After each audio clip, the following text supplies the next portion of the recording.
Export data via iTunes on a PC or Mac. You have to connect the iPad to the PC or Mac.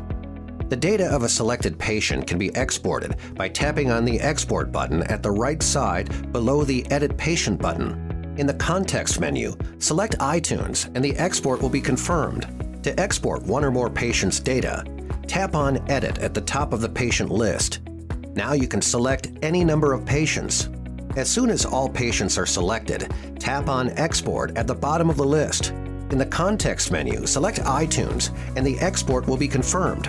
Exported recordings are saved as raw binary data. You can access and copy the exported data via iTunes to any PC or Mac by navigating to the specific application folder. This is necessary for a data backup. Exporting images and PDFs, as well as video recordings of a patient, can be transmitted to a PC or Mac in the same way.